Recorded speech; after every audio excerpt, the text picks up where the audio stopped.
I was literally just zooming through it. Knowing me, I'll forget about 30 seconds from now. I would riot.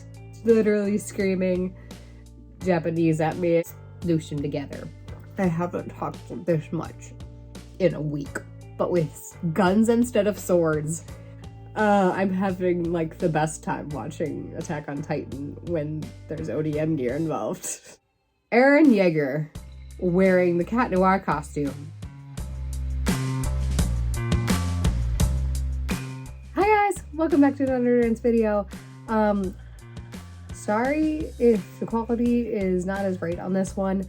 I have my computer's still being weird storage wise. I'm hopefully gonna figure that out this weekend and be done with it, but for now I'm just gonna record it on my phone because I promised I would get this video out for you guys, and I'm just sick of dealing with my computer at the moment, and it's not gonna happen. It's legitimately not. So audio quality might be down a little bit because I don't have my microphone. Video quality, probably not. Probably about the same, if not better on my phone. Like, my phone camera is ridiculously high quality, so maybe the video quality will be better.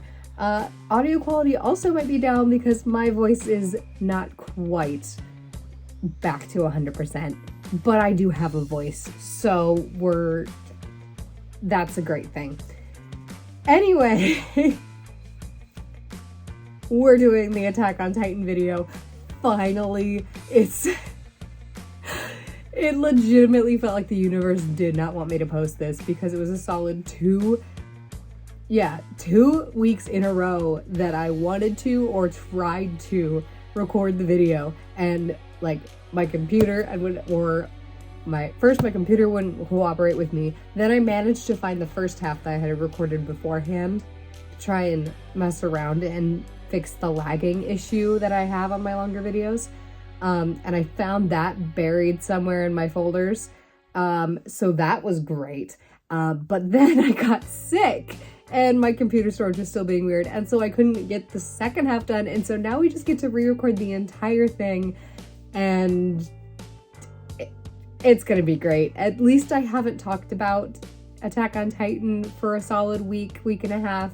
That is actually very good. I was actually getting really bored with talking through the same thing 5 times in 1 week. Like every single afternoon I tried to figure it out and it did not work for me. And so I ended up talking through all 4 seasons of Attack on Titan 5 times that week. And by the end, I think I literally, in a desperate attempt to get it to fit into the storage I had available on my computer, talked through all 4 seasons in under 20 minutes. I was literally just zooming through it, and I don't think I really spoiled anything in that one. But of course, the storage was not up to par, and so I couldn't even save my under 20-minute version of it.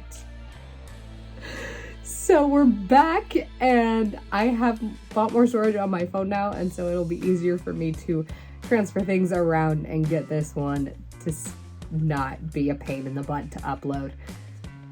So yay! We're finally getting it. I'm so sorry you had to wait so long for that. It's ridiculous. I finished Attack on Titan like a month ago. Not quite, but we're getting close. Also, I might take water breaks. Okay, so Attack on Titan. Like, oh my gosh, guys! This anime is insane! It's such a roller coaster, but it's so great. I heard a lot of people, well, not a lot of people, but I've definitely heard people saying that it was either not great or it was fantastic and there wasn't a whole lot of in between. And I've also heard people say that the ending is what ruined it for them, which I guess I can kind of see based on, you know, now having seen the ending. I guess I can sort of get where people are coming from with that argument, but I really enjoyed it and I really liked it and it was so good. we'll do a quick overview with some spoiler-free stuff, and then I'm gonna go through each season individually. At this point, I think most people who give a crap have seen all of it, but at the same time, there are definitely people out there who haven't, so I'll give a little warning in between the spoilers, in between the spoiler-free and the spoiler stuff. Maybe, if I remember. Knowing me, I'll forget about 30 seconds from now. But anyway, the characters are phenomenal. I love the characters so much. We have the three main ones, Aaron, Mikasa, and Armin. We're just gonna straight up say Aaron has never been my favorite. Like, he's not a bad character, but I think every single other character that plays a significant role in the story ranks higher than him for me. I don't know. I just love all of these other characters. Armin in particular. Armin is my child. If Armin died, I would legitimately throw a riot, throw a fit, go on a rampage, and potentially hurt someone. Like, Armin is my child, and he is not allowed to die. He is too much of a sweet little innocent boy who is far too good for the world that he has been put into. And it's... legitimately, if he died, I would not be okay. I would riot. Anyway, so yes, clearly I love Armin. Mikasa is a fun, just super cold, super intimidating character. Like, everybody in their neighborhood that's their age at the first episode is terrified of her, and it's great. And then Aaron thinks it's because they're scared of him, and it makes it even better. Aaron is very much a hothead and kind of arrogant, and his sole goal in life is to wipe out all Titans, and that's literally his character for full 3 seasons of the show. And then in season 4 we get a bit more development and more into the I will do all of this and do anything in my power to protect the people I love, and we get more into that aspect of him, because we do get to see that through the first 3 seasons, but it's not as blatant and clear and in your face as in the 4th season. I mean, there are moments in the 4th season where it's not clear either, because he's a bit of a douche, but it does become, by the end, it is so in your face with it. It's great. We have Captain Levi, who is akin to Mikasa in the stern, cold, I have no feelings, and my sole goal is to have singular focus, but not like my sole goal in life is to do this, and that is their entire character.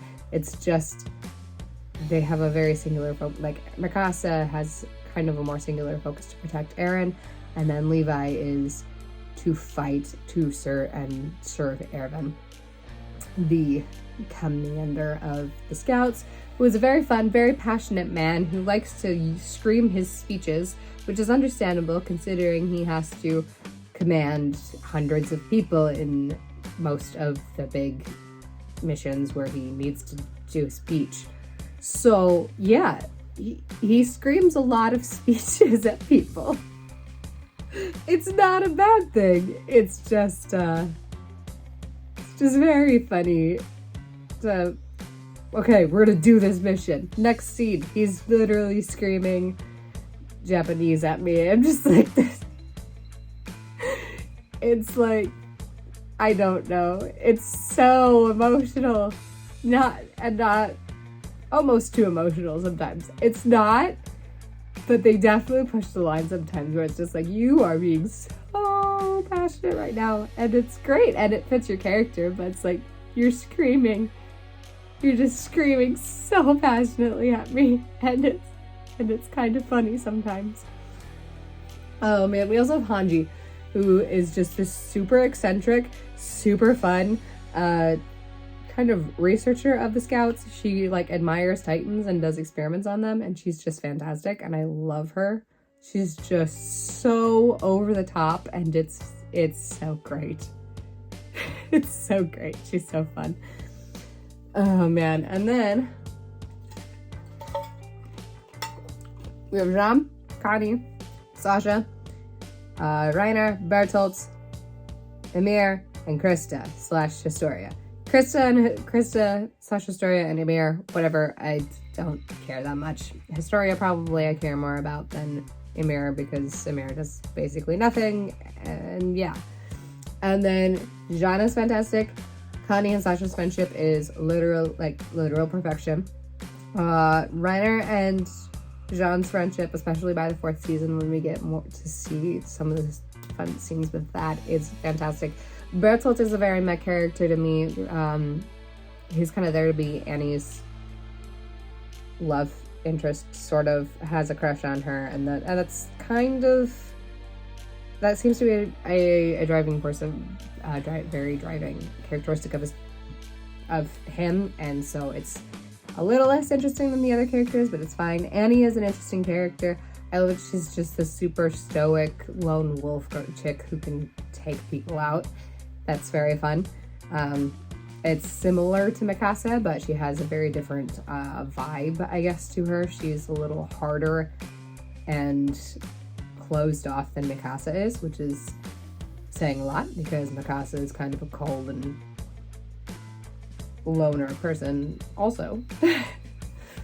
Yes, characters are very fun. I love all the characters, and I think Bertolt, Krista, Sasha Historia, and Amir are some of the only named characters that really do stuff in the story that rank lower than Eren for me. Again, it's not because Eren's a bad character. I just personally don't like him as much as most of the other characters in the show. If we're ranking the seasons, season 3 is at the top. Season 3 is objectively, at least I say objectively, it is very much my opinion, is just the best. I love season 3.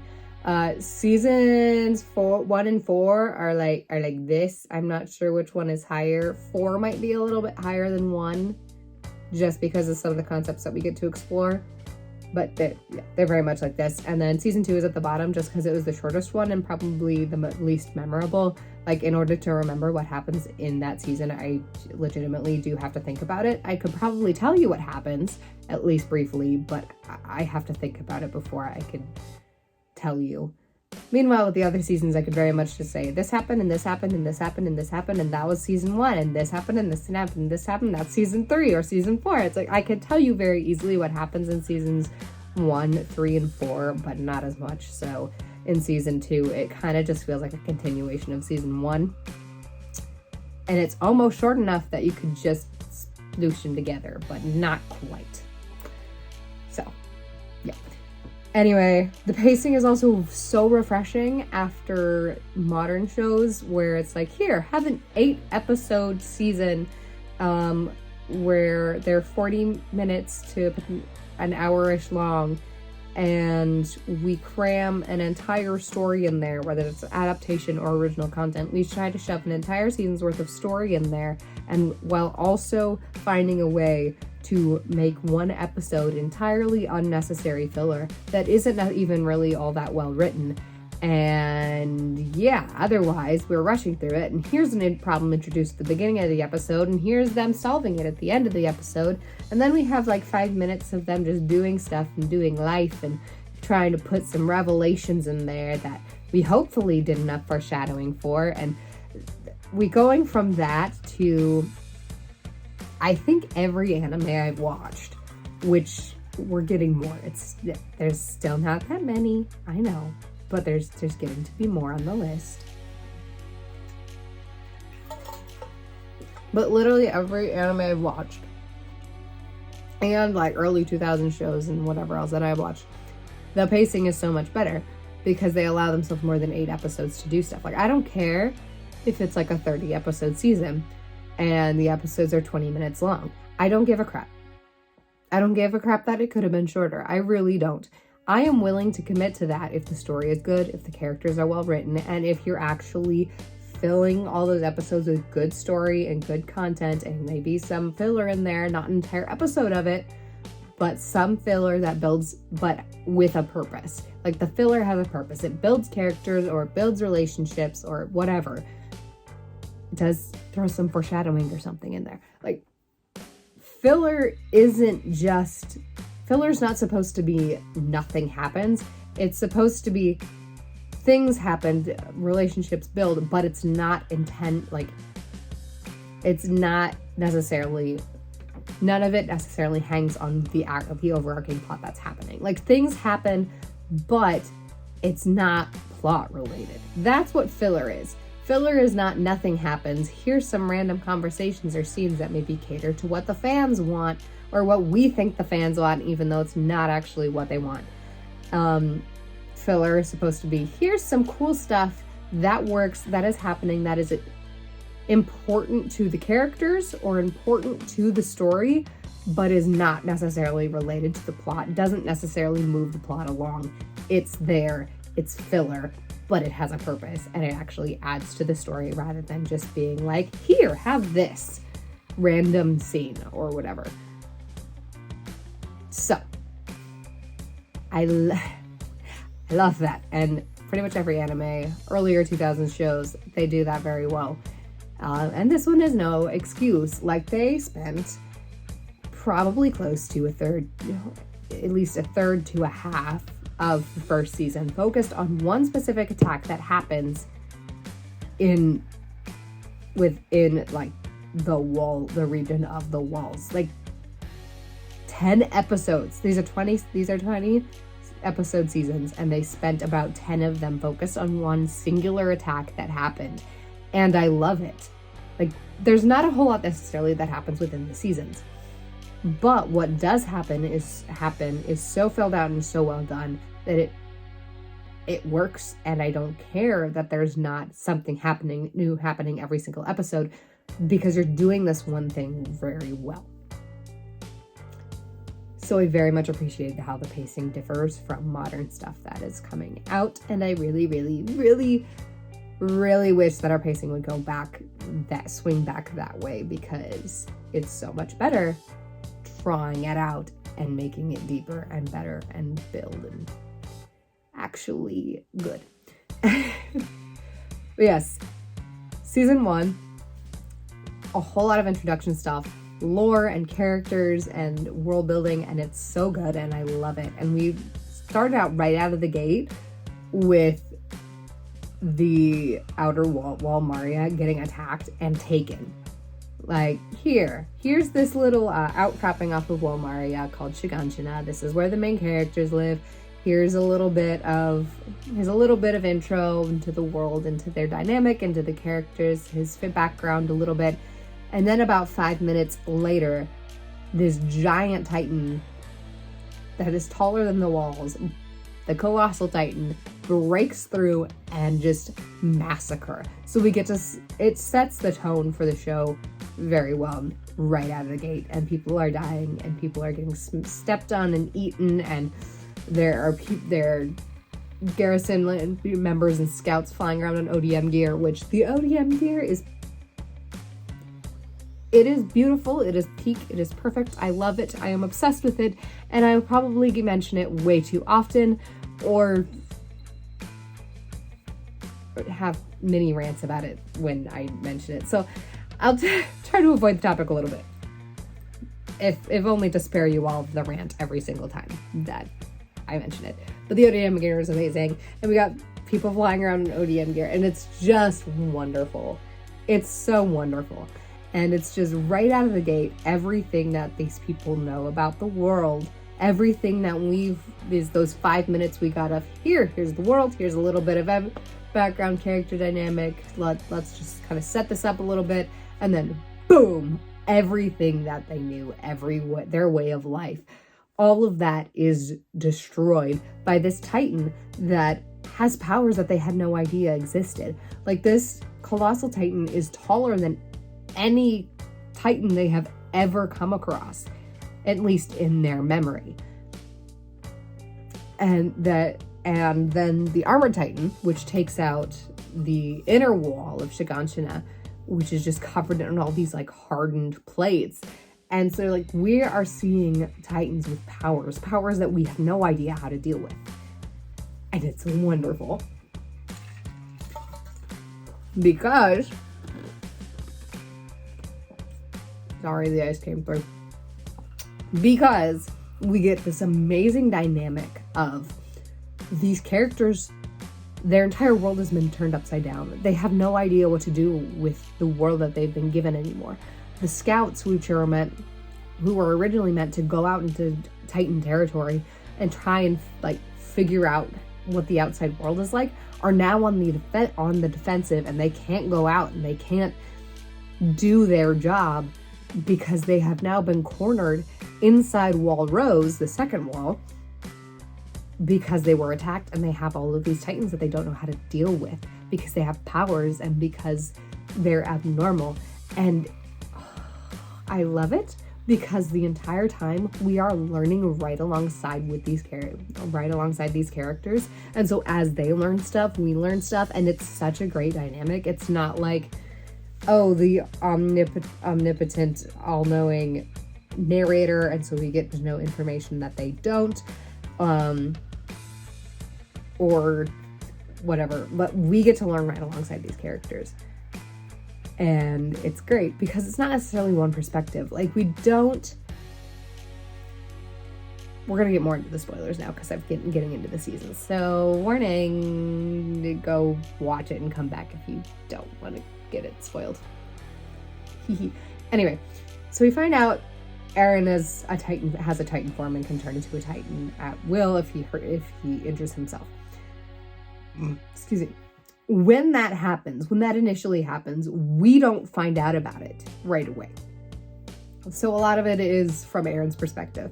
He's kind of the main character, but we don't necessarily follow his perspective all the time. So they go out, their squads are getting totally obliterated because they enlisted, they got through training, and then Walrose gets attacked by the Colossal and Armored Titans. And they're trying to hold back these Titans that are flooding through this hole. Armin and Eren's squad gets completely obliterated. Armin almost gets eaten by a Titan, except Eren literally dives into this Titan's mouth to save him and throws him out of the Titan's mouth, and then the Titan closes its mouth and swallows Eren. And I'm going, what the heck? No way did they kill the main character? Not like there are more than one. There's more main characters, but he is like the main character. No way you killed him. And they dragged this on for 4 episodes to the point where I'm doubting my resolve and thinking maybe they did. Maybe they killed him. And then he comes back and we get the truth. And we're like, oh my gosh. I knew they didn't kill him. I don't know what I guessed again. I don't remember what I guessed when his Titan form showed up. But I knew he was involved and I was very close to the truth. But he popped out of it like, oh my gosh, holy crap, what is going on? And the reason that twist works so well is because nobody knows what the heck is going on. There are some twists where it's like, oh my gosh, and then the character, and it's out of nowhere, and you're like, what the heck? There was no lead up to this. What is happening? What? And it makes even less sense because the characters seem to have some idea of what's happening, or they're like, oh, that makes sense actually. But no, he's like, what the heck? He is in a Titan form. Mikasa just goes, oh cool, it's Eren, he's alive, and goes to hug him and protect him. And everyone's like, what the frick? The dude just came out of a Titan. What do we do with this? And the rest of the the first season is them figuring out, okay, what the heck happened? How did this happen? What can you do? And I love it. Season 2, like I said, super short, kind of forgettable. I mostly remember what happened in the last couple episodes.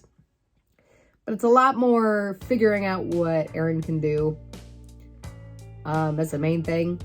And exploring the concept of other, like, Titan wielders being out there. Because at the end of season 1, they figure out that Annie, one of their training buddies from basic training, is also a Titan wielder.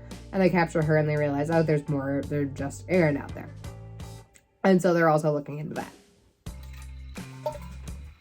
I haven't talked this much in a week. Anyway. So they have that going on. And then at the end, the recruits from the 104th, which have currently been under observation for the last little bit, have to go out and answer the call because they think Walrose has been breached. And so they go out and they check it out. Then we get cornered in some ruins.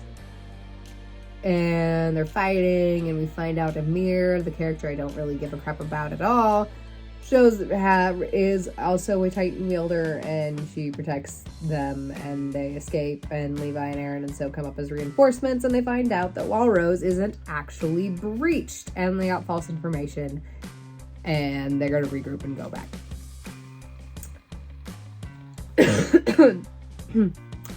In this season, we do get the Beast Titan, which it caught me off guard because he talked. He's the first Titan to talk. So that caught me off guard and threw me off a little bit. And I was like, I don't know how I feel about a Titan talking, but it grew on me when it's happened more than once, because he literally showed up, talked, and then showed up for one other scene while they're getting attacked in the ruins. And then he just disappeared until later in season 3. So once we got into season 3 and got more of talking Titans, I was better about it. But it very much caught me off guard when he just out of the gate started talking, which is the point, because the guy that he caught and was talking to freaked out as well. And so it was very fun to have, again, that similar reaction of, here, you're learning something right along them. Not necessarily that Aaron knows yet. Like, none of the main characters know that this Titan exists and can talk, but there it is. And so having you learn right alongside the characters is so fun. And yeah, then we find out Reiner and Bertolt are the Colossal and the Armored Titans, and it makes me so happy. It's a fun reveal, and then they have a fight after the fact where they almost take Bertolt, but not Bertolt, Reiner. Reiner is the Armored Titan. And Bertolt, in his giant colossal superheated form, falls off the wall, severely burns everyone at the bottom of the wall, and they capture Aaron. And then they have to go after Aaron with literally every able-bodied scout still alive, because being a scout is just in itself an occupational hazard, and so many scouts die all the time. So they go after Aaron and, have a whole fight with Reiner and Bertolt and whatever else. Just Reiner, because Bertolt is being protected by Reiner because they're on the run. And so they just have to mess with the Armored Titan. And then they find out that under certain situations, Aaron can control Titans. And that's how season 2 ends. I'm like, oh, cool. I mean, we've been alluding to the fact that his Titan is different and that his Titan is more powerful, and there's lots of dropped hints about stuff because Aaron, Bertolt and Reiner are after him specifically, so that twist works very well. I'm so sorry. Talking is so hard. So that was fun, and that's how we ended season 2, was with that twist. And then we have season 3, literally my favorite. It's so good. I love it so much. And I can't necessarily pinpoint why. It's probably because the feel is, for at least the first half, or the first 2/3 or whatever, is so different than the other two. Because the first 2 seasons and kind of the third one a little bit as well is very much just the fourth one. He's like, here's the enemy, we're fighting them. And that's kind of the vibe of the other 3 seasons. And in the first 2 seasons specifically, and a little bit in the fourth one, it's like, here's the Titans, fight the Titans, beat the Titans, almost die. Lots of other people die. And that's kind of just what happens in those first 2 seasons. And it doesn't get dry because they keep it interesting. But it gets a little, it's kind of the same thing happening. And then in season 3, we get to fight other people. Other people that have ODM gear. It's beautiful, but with guns instead of swords. It's so good. ODM fights between people, the 2 sides both have ODM gear. So pretty, so great. I love it so much. I loved them zipping around on their ODM gear fighting Titans. It's so much better when they're zipping around on ODM gear, fighting other people zipping around on ODM gear. I'm just I just get double the ODM gear, and it's so great.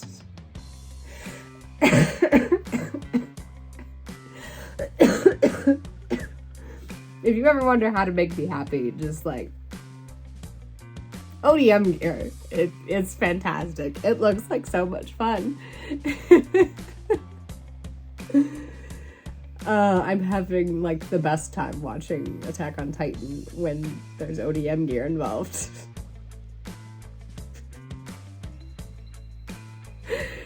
Anyway, it's so good. We get Kenny the Ripper Ackerman, who is technically related to Levi and Mikasa, and it's just great. And he's just a gunslinging cowboy who was just committing manslaughter with the military police, which are like the cushy political bodyguards. And he was just sticking it to the man by committing manslaughter against them, and then through a series of events makes a deal with the king, who has the founding titan, so he can turn into a titan, to save his own butt, and becomes a part of the internal police, which is like the inner sanctum secret police of the military police. And so he's like way into the political bodyguard, whatever, that he has been murdering for years.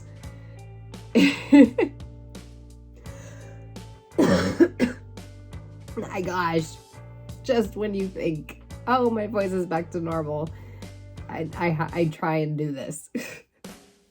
It'll be fine. I'm not gonna die.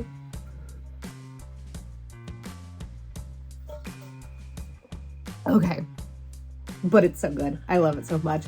First of all, ODM gear against ODM gear. It's great having them. It goes from a blatant, lots of action fight, like here's the enemy, we know exactly what's happening, like we're just fighting, to have basically a kind of a quiet battle where it's a lot more political stuff happening and they have to be on the down low, and the scouts get accused and framed for murdering a civilian, and so then a bunch of them get arrested, and Levi, Hanji, and the remainder have to be on the down low anyway to keep themselves from getting arrested. And meanwhile, they're looking for Eren and Historia, who have been kidnapped by the internal police. And maybe that helps too. We don't have Eren running around being a screamy, like an angsty teenager who wants to kill all the Titans. He's incapacitated and doesn't show up as that much, and so we don't get his like angsty rants about my mother was slaughtered by Titans and now I need to slaughter everyone. Maybe that's part of the reason that he's not my favorite, is because there's lots of angsty moments where he's kind of just like rambling about why he wants to kill all the Titans, even though every character in the scene and the audience know exactly why he wants to slaughter all the Titans.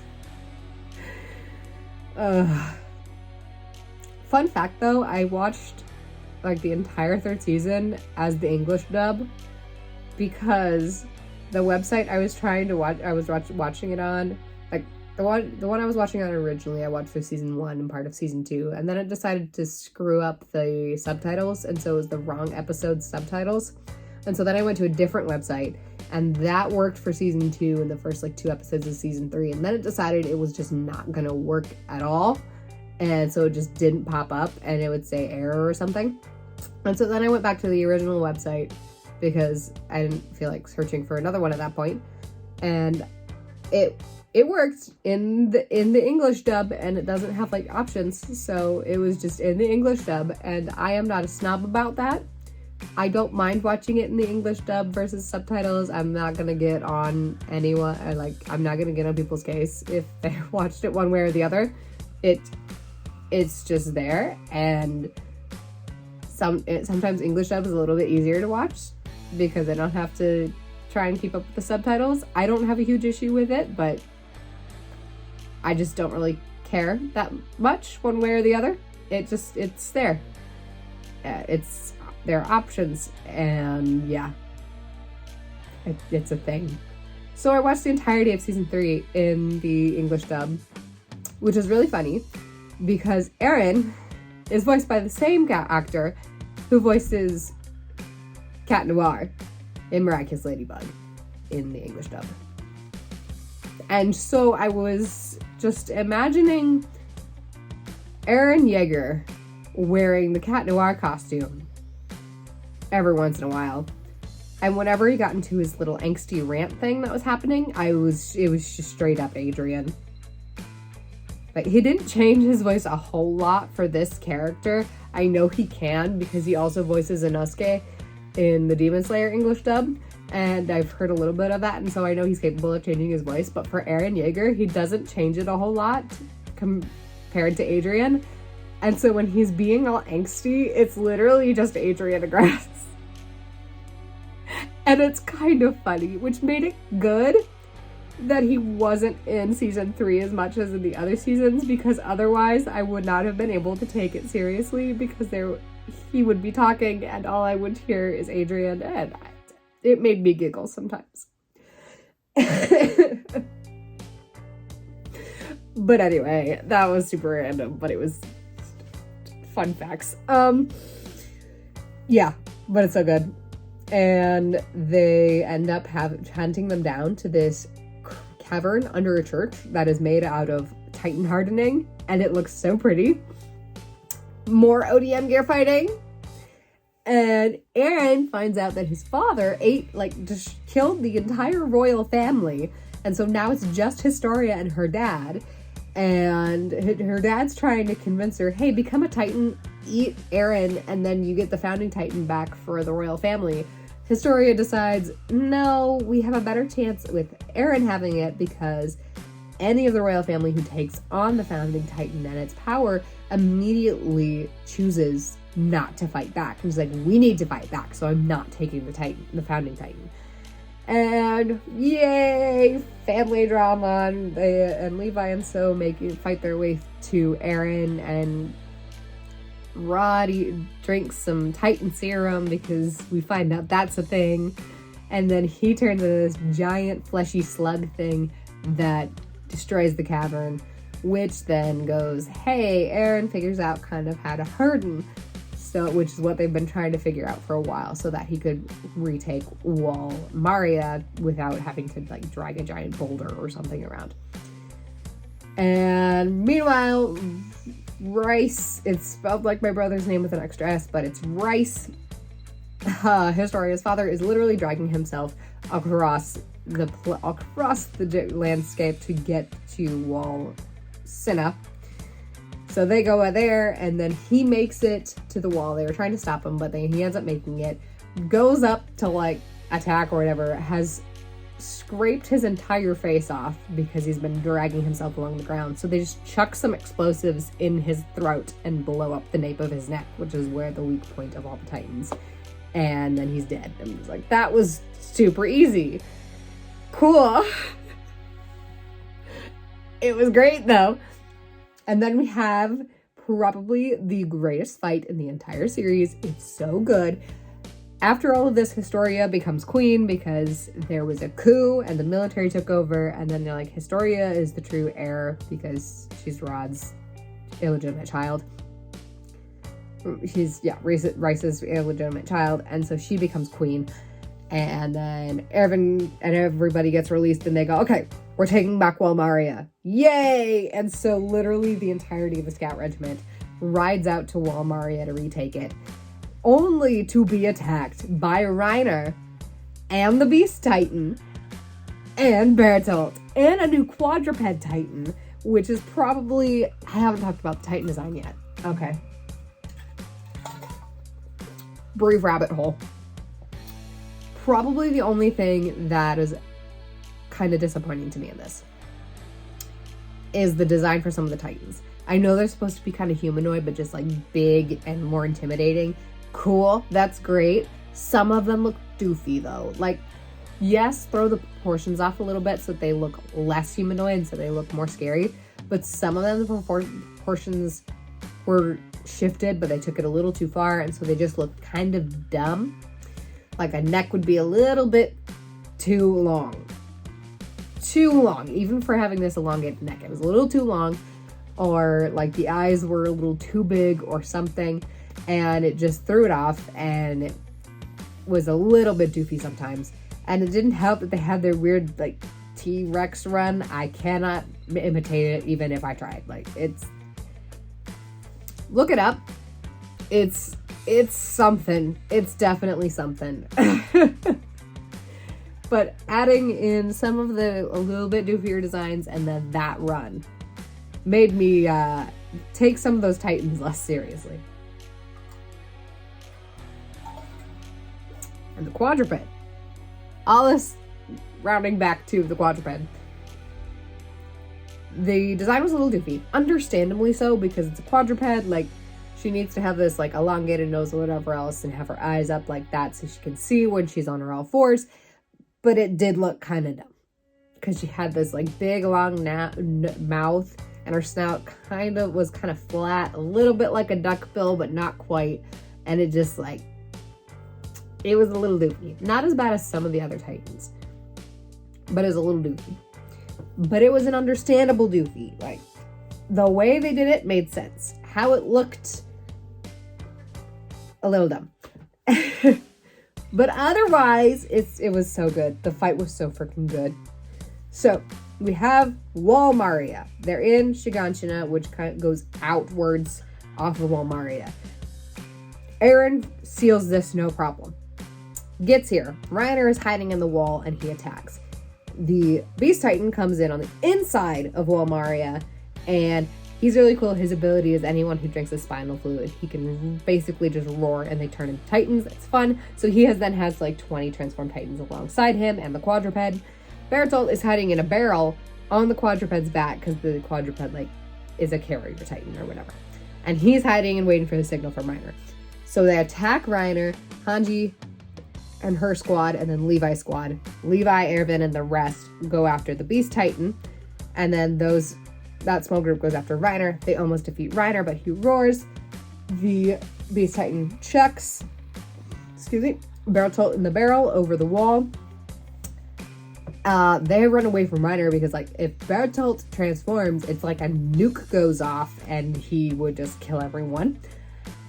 Ends up seeing Reiner is in pretty bad shape and abandons the plan to check on him.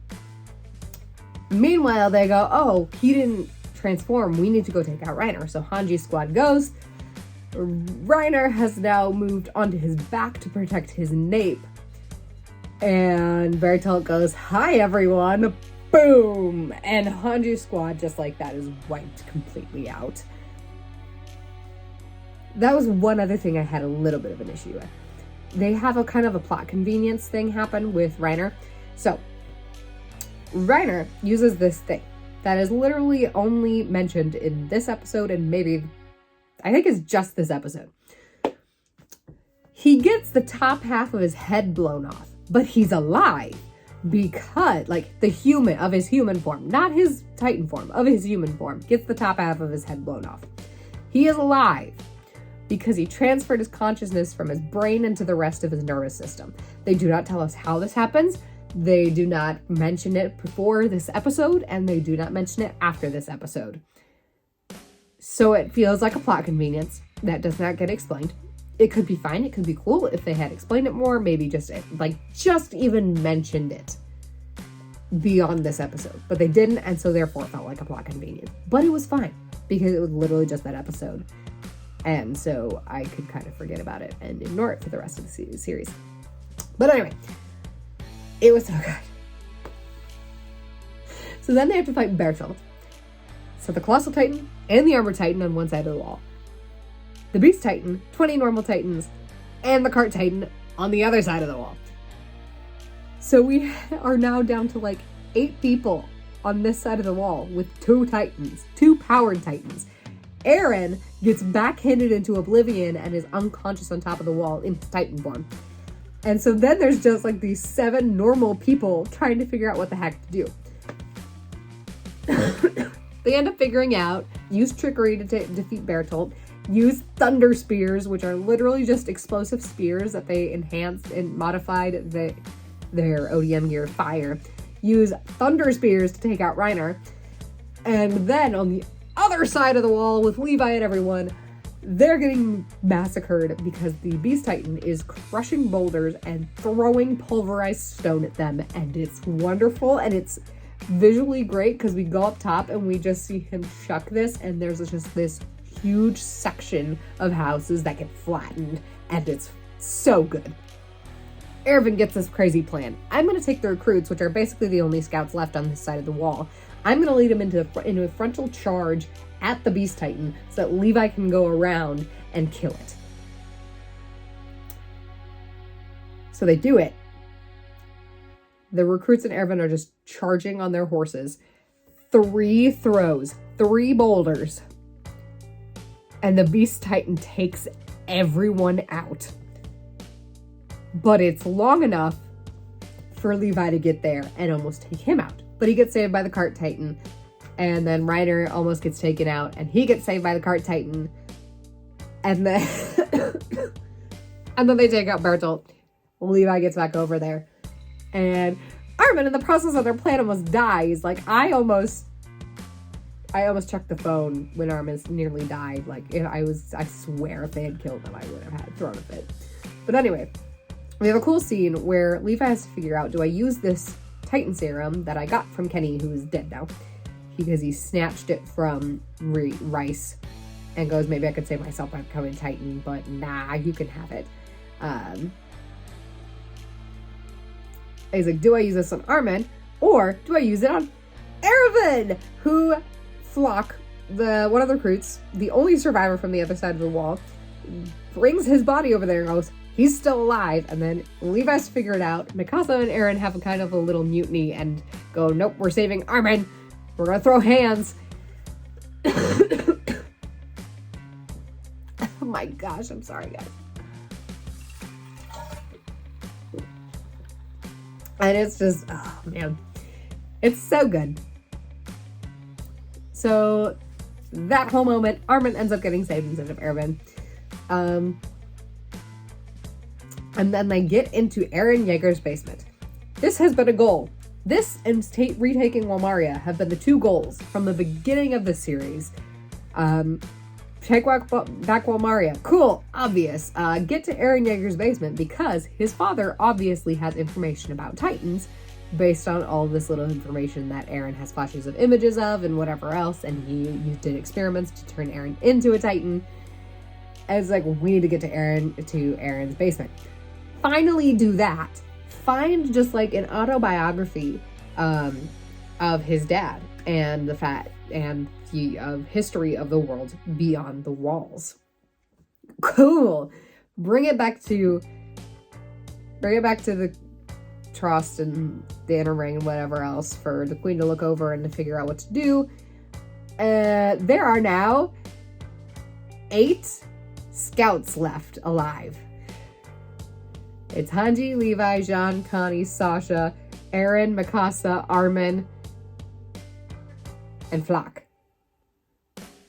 I think I said Hanji already. So yeah, there's like 8 or 9 scouts left out of like the 300 that went out there to take back Walmaria. It's so good. Oh man, it's so good. So then they find out there are people beyond the walls. All our memories are false because the founding Titan can manipulate memories. And the people outside the walls hate us. And they did this to us. And all of the Titans that have been coming to attack us are just people like us. Eldians, just humans who can turn into Titans. Who tried to restore Eldia. And so then basically rose up against Marley, which is the main country outside of the walls. And so they caught them, brought them to this island that we're on, turned them into Titans, and then like set them loose to punish us. He. So then they ride outside the walls and find this harbor where the Marleyans take the restorationists, as they are called, and turn them into Titans. Okay, that's season 3. We're gonna get into season 4, and there are like 2 main things that we need to talk about in season 4, because there are 2 things that I love in season 4, and the rest of it kind of just happens. Like, I was obsessing over these 2 things that happened, and then everything else was just sort of in the background, and it happened, and I knew it was there, and I enjoyed it. But I loved these 2 things, and everything in this season does kind of tie into those 2 things. So, season 4, 4-year time skip. Eren ditched the scouts because they came to Marley to investigate. So they would have information so that they could, know how to fight their enemy. Aaron ditches them at some point during their time there. And then attacks Marley during this event that they have to declare war on Eldia. Because of the fear on all of the unknowns, and they know about Aaron, because of Reiner and Annie and Bertolt were spies for Marley. See, it's all coming together. And so then it kind of sparks the war, and yeah, we're gonna get probably my favorite part of this entire series is the dynamics between the peoples. So we have Marleyans, we have the Eldians that live in Marley, and then we have the Eldians that live on the Paradise Parity, however you want to say that, on the island. We'll just say the island. The Marleyans hate the Eldians to the point of calling them demons, demon blood, whatever. They hate them, and the bigotry and all of this stuff that happens is insane. They're in the Eldians live in an internment zone. Their mail gets checked. They're treated like dirt. They have to wear wristbands with this little star symbol thing so that everyone knows they're Eldians, and they're just treated like absolute crap and called demons. So that's the dynamic happening there. Even more interesting, the dynamic between the Eldians, the Marleyan Eldians, and the Island Eldians. The Marleyan Eldians think the Eldians on the island are demons, and they treat them with the same disgust and the same hatred that the Marleyans treat them, because they have been indoctrinated to think that all of this bad stuff that happens to us is because of the Eldians on the island. Because they attacked Marley, and then when they were losing or whatever, they fled to this island, and we were left up behind to deal with all of this crap. And we need to atone, and we need to do all of this and prove that we're good Marleyans in order to make up for what they did to make our lives suck. I love it so much. The dynamic between the Marleyans and the Eldians and the other Eldians is so good. It's so good. And so we have this, and throughout the entire season, so we have it start and we get kind of a feel for how the different groups feel about each other. And then we have all of these groups start crossing and interacting. And we get to see these dynamics in full force. And then we have Gabby and Falco, which Falco was another one of my children, and Falco is never allowed to die. He is also too pure for the world that he's been put in. But anyway, we have Gabby and Falco, who are trainees to become Eldian warriors of the Marleyan government, the Marleyan military. So Eldians can then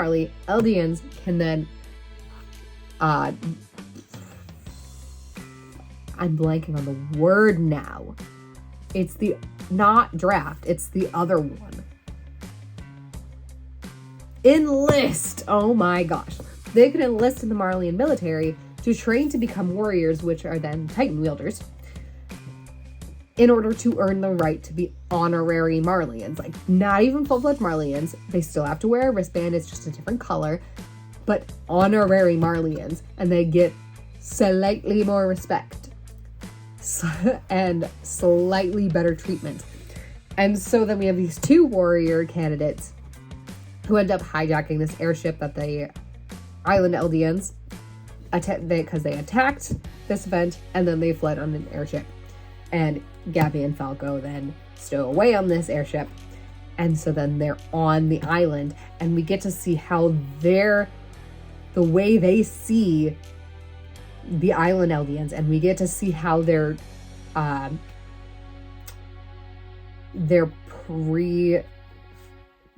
these pre-developed ideas and all of these images that they had and ideas that they had about the Island Eldians start to get broken down, and they start realizing they're not all demons. They're just like us. They're just like the people. They're just like Marleyans, where some of them suck.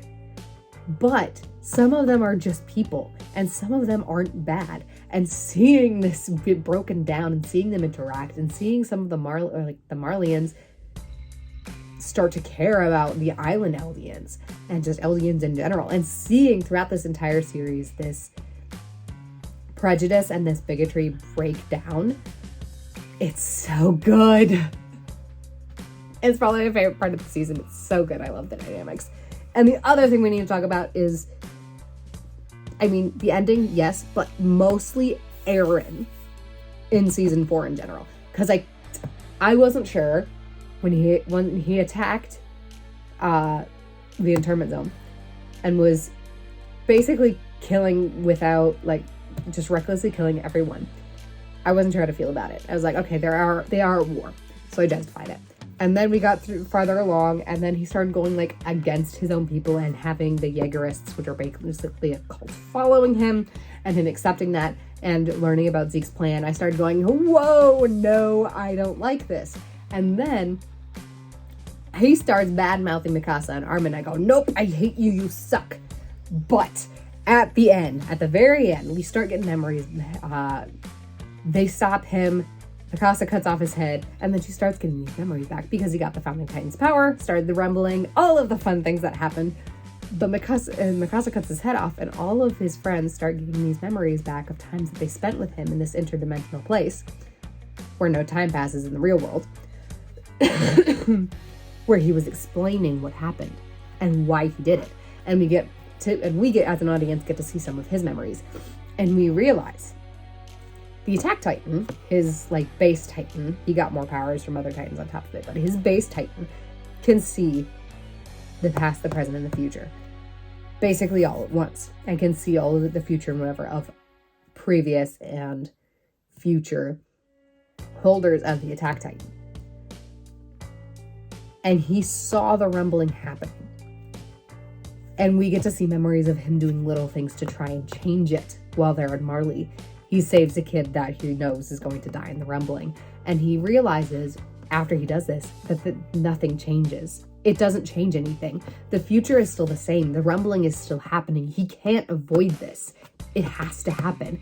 And so, instead of stopping it completely, he does it in such a way that it allows his friends the chance to come back and stop him and save 20% of the human population.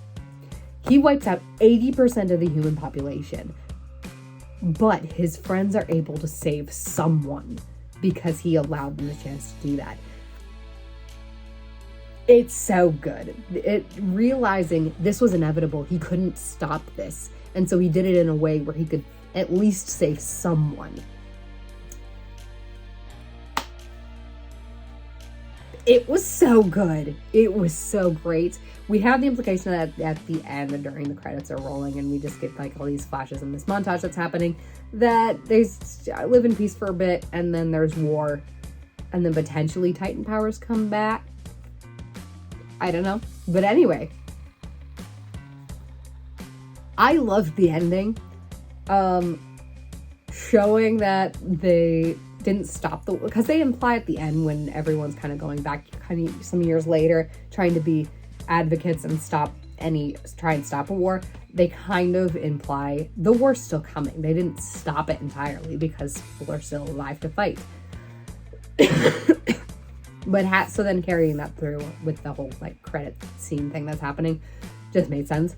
But I loved it, and I loved how they rounded out Aaron's character the way that they did. And yeah, I love the series a whole lot. Certain things in particular, in case you couldn't tell. Season 3, the bigotry dynamics, the rounding out of Aaron's character, and the freaking ODM gear. The ODM gear is so great, and it's so cool, and it's so fun to watch them zip around on it. It's just great. If you don't watch anything else in this series, go watch people zipping around on ODM gear. It's so much fun to watch, and it's so good, and it's so beautifully done. So yeah, visually it's great, characters are great, storyline is great, it's properly dark, it's just so good, and I loved it so much. Yeah, I really, really enjoyed the series, and I highly recommend it. Go watch it. It's so much fun. If you have watched it, go watch it again, because it's great. I would go watch it again, but currently I'm trying to watch some other things, so I actually have a video for next week. But yeah, so good. I love it so much. Drop your thoughts in the comments. I will gladly nerd out with you guys about stuff in there. I post videos on this channel every Wednesday and Saturday, and I post videos on my audiobook channel on Thursdays, and I'll see you all next time.